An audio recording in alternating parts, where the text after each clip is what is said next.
Morning student, welcome back again. This is my YouTube channel Fun with Maths. Hello, I'm Himani. Today we are going to start 3.3 exercise of 7th class, which is data handling. So let's start with our topic. आज हम 7th class की 3.3 exercise करेंगे. हम third chapter कर रहे थे data handling, जिसके बारे में मैंने आपको ऑलरेडी सारी चीज़ें एक्सप्लेन कर दी थी. What do you mean by data handling, arithmetic mean, range, ये सारी चीज़ें वही हैं जो मैं लास्ट 2 लेक्चर्स में आपको बता चुकी हूँ. 3.2 के लिए हमने मीडियन और मोड कैलकुलेट करना सीखा था. ये सारी वही चीज़ें हैं. आज जो हम क्वेश्चन करेंगे that is our 3.3 exercise which is basically based on bar graph. I hope आपको बार ग्राफ बनाना आता होगा. बचपन में भी ये काम करते हुए आए हैं. 5th-6th क्लास में भी आपने बार ग्राफ बनाने सीखे हैं. This exercise is totally based on bar graph. So let's start with our first question which is use the bar graph to answer the following question. In questions आपको bar graph देख के इन questions का answer देना है जो नीचे आपको questions दे रखे हैं. ये आपको एक बार ग्राफ दे रखा है जिसमें आपको स्टूडेंट्स के बारे में बता रखा है और पेट एनिमल्स के बारे में बता रखा है. और ये बता रखा है कौन से स्टूडेंट के पास, मतलब कितने नंबर ऑफ स्टूडेंट्स के पास कितने पेट एनिमल है. जैसे डॉग हैं वो 8 स्टूडेंट्स के पास है, कैट है वो 10 के पास है, रैबिट जो है वो 2 के पास है. ऐसे ही आपको बाकी के सारे बता रखे हैं. ये आप और नीचे क्वेश्चन दे रखा है what is the most popular pet. Most popular pet का मतलब होता है जो सबसे ज़्यादा स्टूडेंट्स के पास है उसके बारे में बताना है. तो ऊपर आप अपने बार ग्राफ को देख सकते हो. एज यू सी सबसे ज़्यादा क्वांटिटी जो है वो कैट की है जो आपके 10 स्टूडेंट्स के पास है. तो मोस्ट पॉपुलर पेट आपका कौन सा हो गया, कैट. सिमिलरली नेक्स्ट वो क्वेश्चन वो पूछ रहा है how many students have dog as a pet. कितने स्टूडेंट्स के पास डॉग है. तो कितने स्टूडेंट्स के पास है वो आपको बार ग्राफ से साफ पता चल रहा है. 8 स्टूडेंट्स के पास है. तो 8 students have dog as a pet. तो आप इस टाइप से क्वेश्चन करोगे. आई होप क्लियर हो गया होगा. Let's take our second problem. Second problem भी बिल्कुल सेम है. आपको एक बार ग्राफ दे रखा है. वो कह रहा है read the bar graph which show the number of books sold by a book store during 5 consecutive years and answer the following question. आपको कह रहे हैं ये बार ग्राफ देखो जिसमें आपको क्या दे रखा है कि 5 ईयर्स में कितनी बुक सोल्ड हुई हैं, कितनी बुक बेची है किसी बुक स्टोर ने. 5 कॉन्जिक्यूटिव मतलब एक के बाद एक, बीच में गैप नहीं है, वो बता रखा है. और नीचे आपको कुछ क्वेश्चन दे रखे हैं. जैसे फर्स्ट क्वेश्चन में वो आपको कह रहा है सॉरी, फर्स्ट क्वेश्चन में वो कह रहे हैं about how many books were sold in 1989, 1990 and 1992. तो आप क्वेश्चन देख के ही बता सकते हो. जैसे यहाँ पे आपको दे रखा है 1989, पहला ईयर जो है 1989. तो 1989 के अगर हम यहाँ सामने आए तो आप उसका बिल्कुल ऐसे मैचिंग करके आप देख सकते हो कितनी बुक्स उसने दी हैं. ऐसे ही सिमिलरली 1990 का तो आप ऐसे सामने आएंगे तो 450 दिख रहा है मुझे यहाँ पे. और 1989 में भी आप 180 के अप्रोक्स दे सकते हैं क्योंकि 200 के बिल्कुल पास जाके मिल रहा है. तो 180 या 175 के अप्रोक्स इसका आंसर आएगा. ऐसे ही 1992 में आ रहा है तो 1992 के बिल्कुल ऐसे सामने आ जाओ तो मेरे ख्याल से वो 200 बुक्स का आंसर देगा. तो इस हिसाब से आप कैलकुलेट कर सकते हो. इसके बाद वो कह रहे हैं सेकेंड आंसर में in which year were about 475 books sold. 475 books कौन से ईयर में सोल्ड हुई है. और दूसरे में कह रहा है 225 बुक्स सोल्ड. तो 475 का अगर मैं देखूँ तो मुझे 1990 वाला लग रहा है जो 475 बुक्स में जा रहा है, क्योंकि 450 से थोड़ा सा ऊपर है. तो 450 से थोड़ा सा ऊपर है तो वो 475 वाली रेंज में ही जाएगा. एक्चुअली जब आपको अभी आप यहाँ से डायरेक्ट आइडिया नहीं लगा सकते. अगर ये बार ग्राफ आपको प्रॉपर बार ग्राफ वाले उस पर ही दे रखा होता, लाइक जो मेज़रमेंट वाला जैसे बार ग्राफ की मेज़रमेंट वाला होता है, तो वहाँ से हमें डायरेक्ट पता चल जाता, पॉइंट पॉइंट का आइडिया हो जाता कि कौन सा पॉइंट कहाँ जाके मैच कर रहा है. तो आप यहाँ से सिर्फ जनरल आइडिया ही लगा सकते हो कि कौन सा किसके अप्रोक्स जा रहा है. जैसे आप 1990 का देख रहे हैं, 1990 का, तो ये 450 से थोड़ा सा ऊपर है. 450 से थोड़ा सा ऊपर है तो ऑब्वियस ही बात है या तो 470 होगा या 475 होगा. तो उसके अकॉर्डिंग हम आइडिया लगा सकते हैं. ये चीज़ दे रखी है.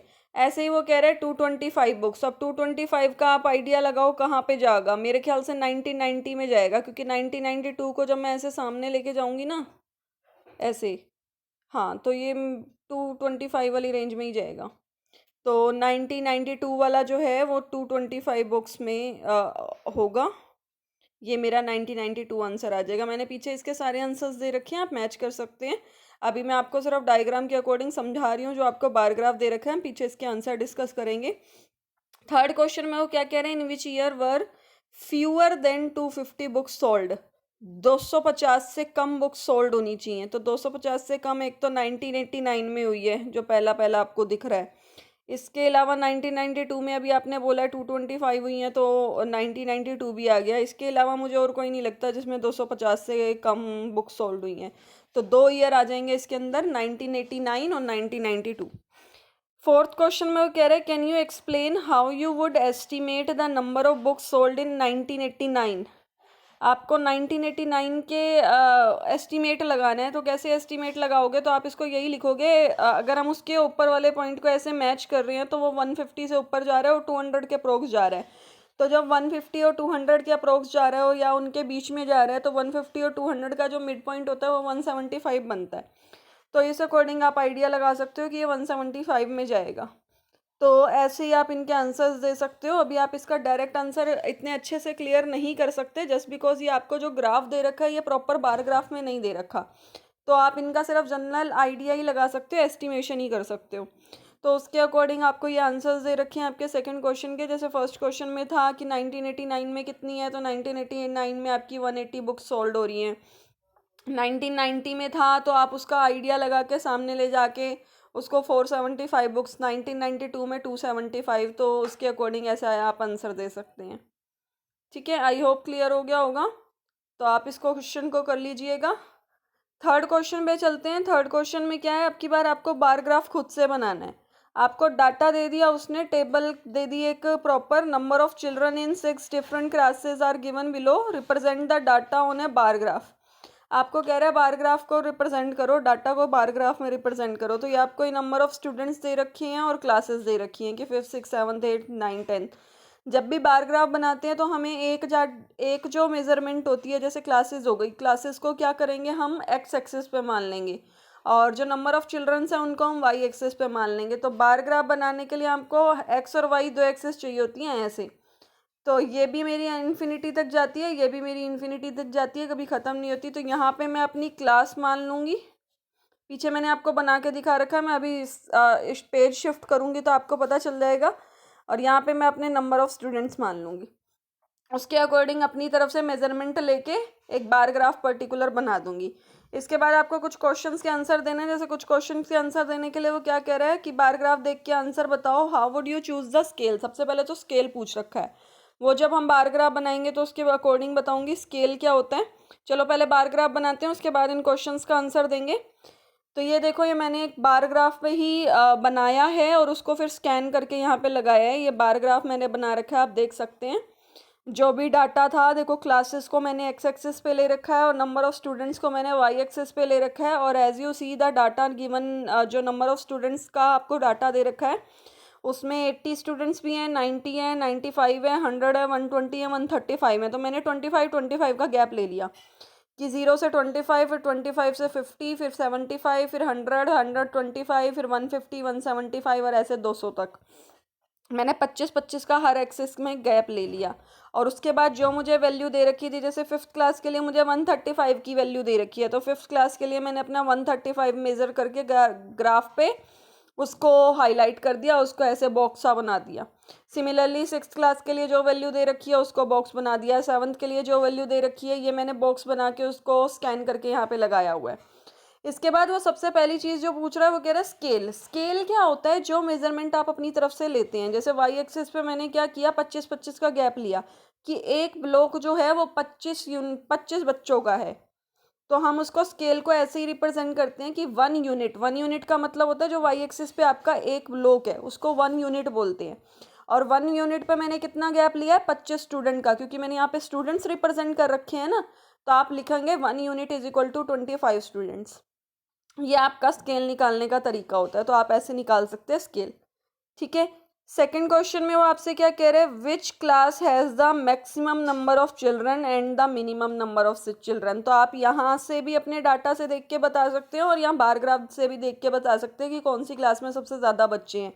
एज यू सी आपकी फिफ्थ क्लास में जो है वो 135 स्टूडेंट है, तो फिफ्थ क्लास में सबसे ज़्यादा बच्चे हो गए और सबसे कम जो हैं वो अब मेरे ख्याल से 10th क्लास में है। आप यहाँ से देख लेना डायरेक्ट कि जैसे 10th में 80 है तो 80 सबसे कम है ना, तो 10th क्लास में सबसे कम बच्चे हैं। ऐसे ही फिफ्थ में 135 हैं तो फिफ्थ क्लास में सबसे ज़्यादा बच्चे हैं। आप यहाँ क्वेश्चन से ही डायरेक्ट चेक कर लेना।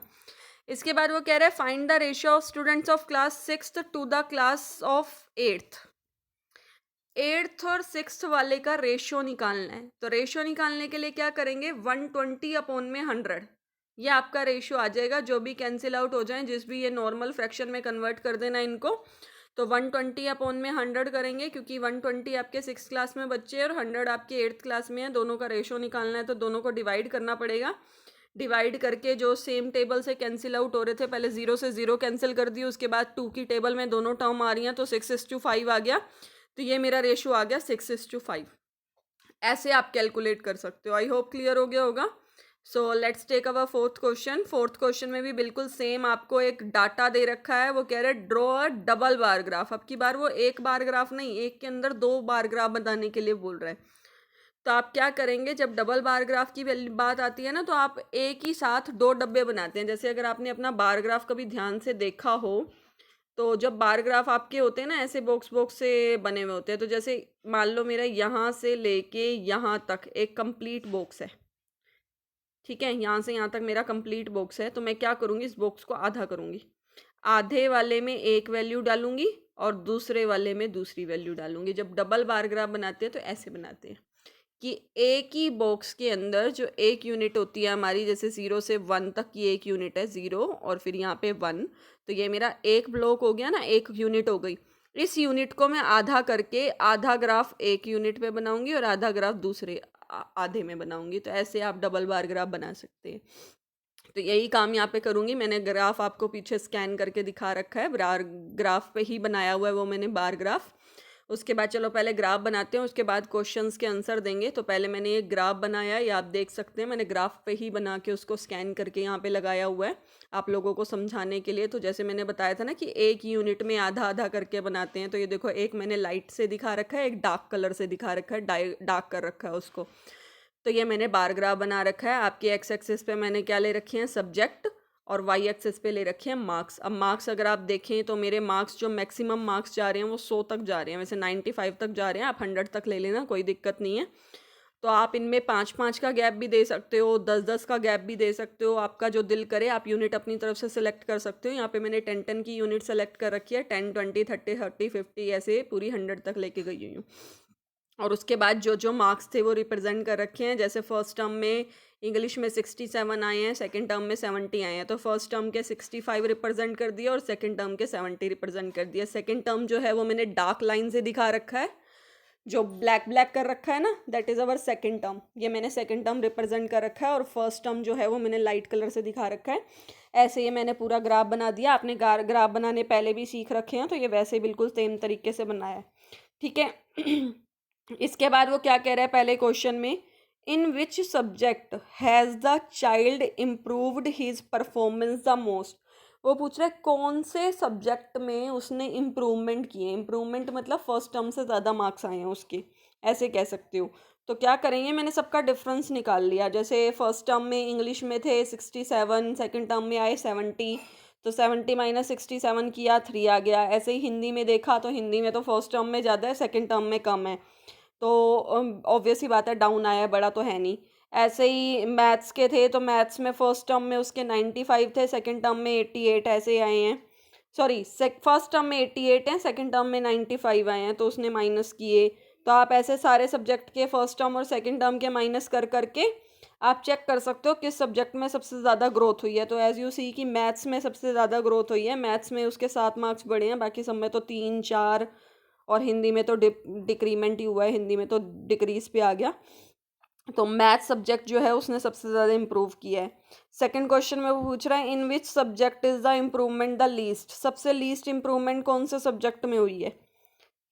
इम्प्रूवमेंट देखो, हिंदी आप इसमें इंक्लूड नहीं करोगे, क्यों, क्योंकि हिंदी में इम्प्रूवमेंट तो हुई नहीं है।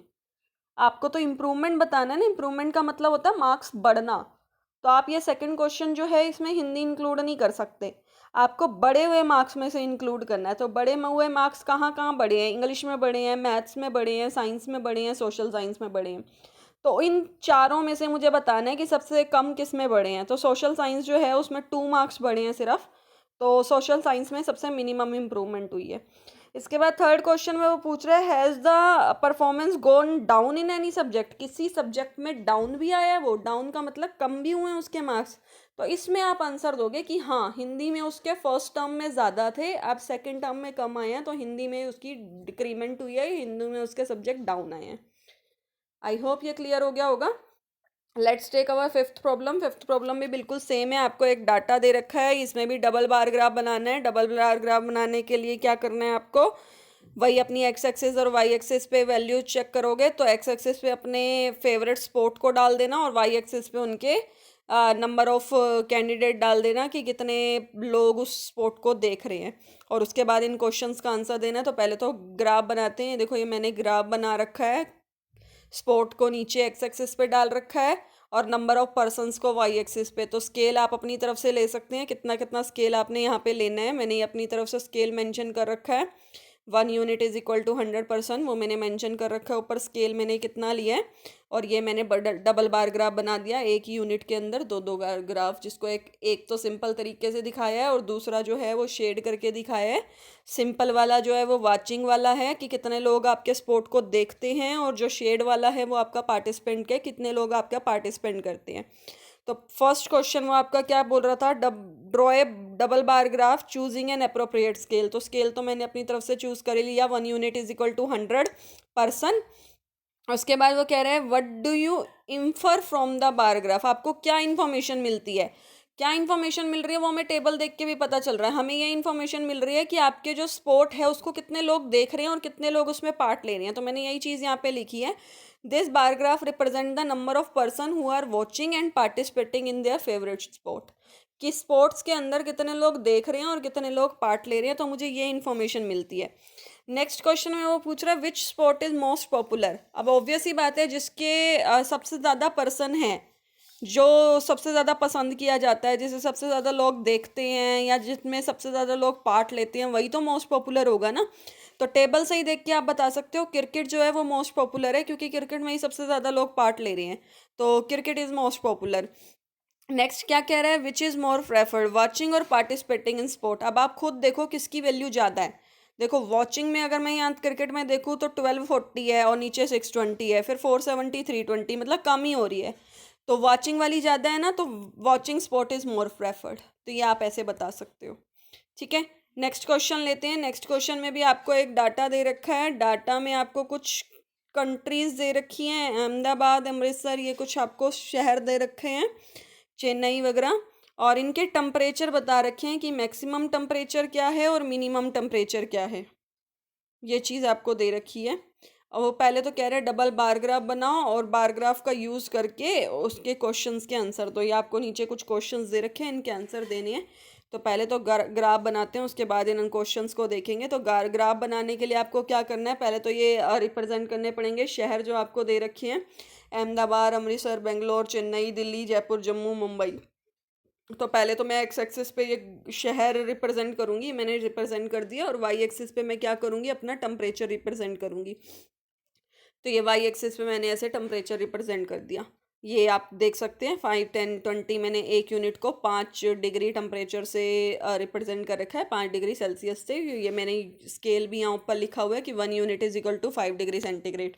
और जो जो वैल्यू दे रखी थी मैक्सिमम वालों को बिना शेड वाले से दिखा दिया, प्लेन कर्व से, और जो मिनिमम वाला टेम्परेचर है उसको शेड करके दिखा दिया। तो ये मैंने बार ग्राफ बना दिया। इसके बाद पहला जो क्वेश्चन मुझे दे रखा है वो फर्स्ट क्वेश्चन में ये कह रहे हैं which city has the largest difference in the minimum and maximum temperature on the given data. किस सिटी का सबसे ज़्यादा डिफरेंस आता है मैक्सिमम और मिनिमम टेम्परेचर में। तो मैक्सिमम और मिनिमम टेम्परेचर आप क्या करोगे, दोनों को एक दूसरे से माइनस करके देख लोगे, जिसका डिफरेंस सबसे ज़्यादा आएगा उसी का आंसर मुझे यहाँ पे मेंशन करना है। तो मैंने वही किया, सबके डिफरेंस चेक करके देख लिया किसका कितना डिफरेंस आ रहा है आपस में, और तो मैंने देखा कि जम्मू जो है, एज यू सी की ग्राफ से भी आप देख सकते हो जम्मू का जो मैक्सिमम वाला है वो कितना ऊपर जा रहा है और मिनिमम वाला कितना नीचे आ रहा है। तो आप देख सकते हो कि जम्मू जो है उसका सबसे ज़्यादा डिफरेंस आ रहा है, और वो डिफरेंस मैंने बता रखा है, मैंने आपको डायरेक्ट भी बता दिया कि आप क्वेश्चन देख के भी पता लगा सकते हो, सबके डिफरेंस कर लो आपस में, और जिसका सबसे मैक्सिमम डिफरेंस आएगा वही मेरा आंसर आएगा। सबको आपस में माइनस कर दो, मैक्सिमम और मिनिमम में से माइनस कर दो, जो सबसे ज़्यादा वैल्यू आएगी वही मेरा आंसर आएगा। नेक्स्ट कह रहा है which is the hottest city and which is the coldest city. Hottest और कोल्डेस्ट निकालनी है। हॉटेस्ट के लिए क्या करते हैं हम, जिसका टेम्परेचर सबसे ज़्यादा है वो हॉटेस्ट है, ऑब्वियस सी बात है, मैक्सिमम टेम्परेचर जिसका सबसे ज़्यादा होगा वो हॉटेस्ट होगा, और मिनिमम टेम्परेचर जिसका सबसे कम होगा वो कोल्डेस्ट होगा। तो वही करेंगे, हॉटेस्ट के लिए मैक्सिमम टेम्परेचर देख लेंगे किसका सबसे ज़्यादा है। अब एज यू सी आप ग्राफ से भी देख सकते हो जम्मू का जो है वो मैक्सिमम टेम्परेचर 41 है, इससे ज़्यादा और किसी का नहीं है। तो हॉटेस्ट सिटी कौन सी हो गई, जम्मू। ऐसे ही कोल्डेस्ट सिटी के बारे में बताना है तो कोल्डेस्ट सिटी में मिनिमम टेम्परेचर देखो सबसे कम किसका है, बेंगलोर का है, तो बेंगलोर मेरी कैसी हो गई, कोल्डेस्ट सिटी। तो ये मैंने एग्जांपल दे रखा है कि जम्मू मेरी सबसे ज़्यादा वाला मैक्सिमम टेम्परेचर जम्मू का है, और उसका हॉटेस्ट में हॉटेस्ट जम्मू आ गया, और बेंगलोर मेरा मिनिमम टेम्परेचर आ गया, तो बेंगलोर मेरी कोल्डेस्ट सिटी हो गई। ठीक है, नेक्स्ट क्या पूछ रहा है, name 2 cities where maximum temperature of one was less than the minimum temperature of the other. मतलब मैक्सिमम टेम्परेचर जो होना चाहिए वो दूसरे से छोटा होना चाहिए। तो उसके लिए मैंने ये देखो बेंगलोर का एग्जांपल दे रखा है कि मैक्सिमम टेम्परेचर बेंगलोर का जो है वो 28 है, मिनिमम जो है वो ऐसे दे रखा है। तो minimum temperature of 2 cities whose minimum temperature is higher than the maximum temperature, तो बेंगलोर, अहमदाबाद, जयपुर, ये मुझे दे रखे हैं। ये देखो आप टेबल से भी देख सकते हो, अगर आपको बार ग्राफ से डायरेक्ट नहीं देखना तो आप टेबल से भी देख सकते हो। वो कह रहा है कि देखो क्वेश्चन पढ़ो सबसे पहले, तो क्वेश्चन में वो क्या कह रहे हैं, maximum temperature of one was less than the minimum temperature of the other order. मतलब उसका मैक्सिमम टेम्परेचर बाकियों के मिनिमम टेम्परेचर से छोटा होना चाहिए। तो जैसे मैक्सिमम टेम्परेचर मैंने यहाँ पे 38 लिया, अब 38 का मिनिमम टेम्परेचर किसी से भी मैच नहीं कर रहा, छोटा तो किसी से नहीं है ना, 38 किसी के मिनिमम टेम्परेचर से छोटा नहीं है ना। ऐसे ही 37 लिया, 37 भी किसी के मिनिमम टेम्परेचर से छोटा नहीं आ रहा। लेकिन जब मैंने 28 लिया तो 28 में मैंने देखा कि मिनिमम टेम्परेचर अहमदाबाद का 29 है, तो 28 उससे छोटा हो गया ना। ऐसे ही दिल्ली का 29 है, तो 29 उससे छोटा हो गया। तो ऐसे ही आप इसके एग्जांपल दे सकते हो कि बेंगलोर का जो टेम्परेचर है वो अहमदाबाद के और दिल्ली के मिनिमम टेम्परेचर से छोटा है। जयपुर भी इंक्लूड हो जाएगा क्योंकि जयपुर का भी 29 है। तो इस हिसाब से आप आंसर दे सकते हो। नेक्स्ट क्या बोल रहे हैं, name the city which has the least difference between its minimum and maximum temperature. सबसे कम डिफरेंस होना चाहिए। अब डिफरेंस तो मैंने आपको स्टार्टिंग में ही बोला था, सबके मैक्सिमम और मिनिमम डिफरेंस आप आपस में कैलकुलेट कर लो। तो आप ग्राफ से भी देख सकते हो, अगर मैं ग्राफ से बताऊं तो मुझे मुंबई लग रहा है जिसका डिफरेंस सबसे कम होगा, तो इसका आंसर मुंबई आएगा। वो मुंबई आपको बता ही रखा है कि अगर मैं डिफरेंस करूँ तो 5 डिग्री का सेल्सियस का इसका डिफरेंस आ रहा है। ग्राफ से भी देख सकते हो कौन सा कर्व किससे छोटा दिख रहा है आपको, तो इस हिसाब से आप इसके आंसर बता सकते हो। आई होप क्लियर हो गया होगा। So this is all about your 3.3 exercise. आप इसे ट्राई कीजिए। अगर आपको कोई भी डाउट आता है तो आप मुझसे पूछ सकते हैं। मैंने आपको यहाँ पे सारे सॉल्यूशन दे रखे हैं, बार ग्राफ भी बना के दिखा रखे हैं सारे। अगर आपको फिर भी कोई प्रॉब्लम आती है तो आप मुझे कमेंट कर सकते हैं, मैसेज कर सकते हैं। Thank you so much for this session. I hope you liked it. So please like and subscribe my channel. Thank you so much.